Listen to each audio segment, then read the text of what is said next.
सुदूर एक गांव में मोहन नाम का पहलवान रहता था, जिसके पास 5 भैंसें थीं। दिन भर भैंसों की देखभाल करना और उनका दूध पीना ही मोहन की दिनचर्या थी। भैंसों का दूध पीते रहने के कारण वह काफ़ी बलवान हो गया था। मोहन अपने बचाव और सहारे के लिए एक लोहे की छड़ हमेशा अपने साथ रखता था। इस कारण कोई भी मोहन की ओर एक बार देख लेता तो उसकी हष्ट-पुष्ट काया व शक्तिशाली शरीर को देखकर डर जाया करता था। मोहन का पूरी दुनिया में कोई नहीं था, तो उम्र बढ़ने के साथ उसे अपनी शादी की चिंता सताने लगी थी। इसलिए वह अक्सर लोगों से पूछा करता था कि उसकी शादी कहाँ और किससे होगी। लोग उसे देखकर डर जाते थे व उसके सवाल का जवाब न दे पाते थे। इस पर मोहन उनके साथ मारपीट करता था, जिसके चलते लोगों ने उस रास्ते से गुजरना बंद कर दिया था। एक बार किसी दूसरे गांव का एक ब्राह्मण और एक हमाम किसी विवाह में शामिल होने जा रहे थे। रास्ते में उन्हें मोहन मिल गया। मोहन ने ब्राह्मण को देखा तो उसने दोनों को अपने पास बुलाते हुए कहा कि आप मुझे तो ज्ञानी नज़र आते हो, बताइए मेरी शादी कब होगी। इस तरह पहलवान का सवाल सुनकर दोनों ठिठक गए। हमाम काफ़ी चतुर था। उसने सोचा कि अगर हम इससे बहस करेंगे तो इसके इस बल के आगे हमारा कोई मुकाबला नहीं।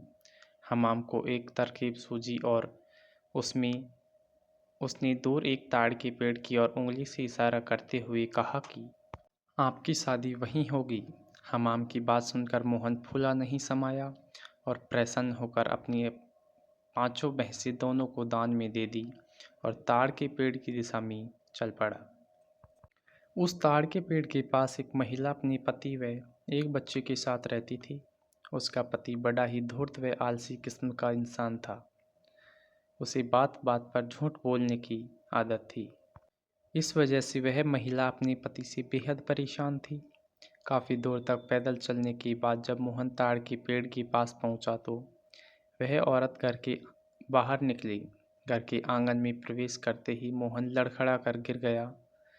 उसका एक हाथ औरत के गाल पर तमाचे की तरह लग गया। औरत को लगा कि पहलवान जरूर उसके पति को जानता होगा।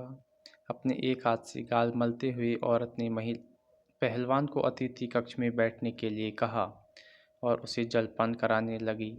इतने में औरत का पति वहां पहुंच गया।